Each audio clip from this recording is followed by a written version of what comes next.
warahmatullahi wabarakatuh. Perkenalkan, nama saya Muhammad Zarul. Saya dari Fakultas Ekonomi dan Bisnis Islam, Prodi Perbankan Syariah 1. Untuk melengkapi tugas pengantar subsidi Islam, saya akan menjelaskan materi tentang Al-Quran dan As-Sunnah sebagai sumber ajaran agama Islam. Secara etimologi, Al-Quran berasal dari bahasa Arab yang berarti bacaan. Sedangkan menurut istilah, Al-Quran adalah kalam Allah yang diturunkan kepada Nabi Muhammad dengan perantara malaikat Jibril yang menggunakan bahasa Arab untuk sebagai bukti atas kerasulan Nabi Muhammad serta sebagai pedoman hidup bagi manusia.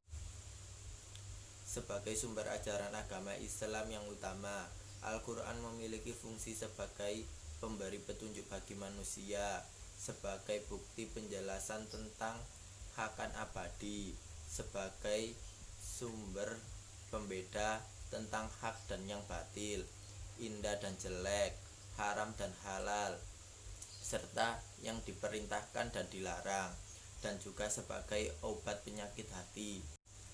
Yang kedua, As-Sunnah. Sebagaimana kita ketahui, As-Sunnah merupakan salah satu peninggalan Nabi Muhammad kepada kita sebagai umat beliau. As-Sunnah dalam Islam memiliki kedudukan kedua setelah Al-Quran sebagai sumber ajaran agama Islam, karena As-Sunnah merupakan sesuatu yang datang dari Nabi, yang mana beliaulah suri tauladan bagi umat muslim, khususnya baik dalam kegiatan ibadah maupun bersosial.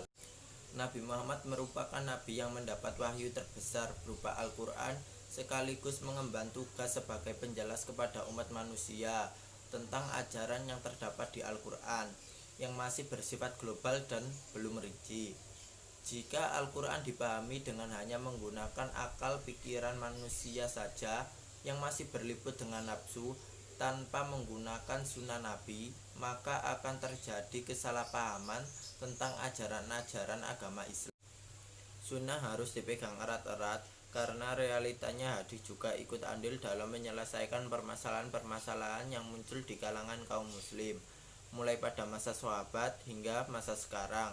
Walaupun sudah menjadi ketentuan bahwa ajaran-ajaran dalam sunnah atau hadis harus tetap selaras dengan dasar-dasar yang ada dalam Al-Quran sebagai sumber ajaran agama Islam yang utama. Oleh karenanya, As-Sunnah dapat disebut sebagai pelengkap dari Al-Quran, karena fungsinya untuk melengkapi keberadaan Al-Quran sebagai sumber ajaran agama Islam. Itu saja yang dapat saya sampaikan. Wassalamualaikum warahmatullahi wabarakatuh.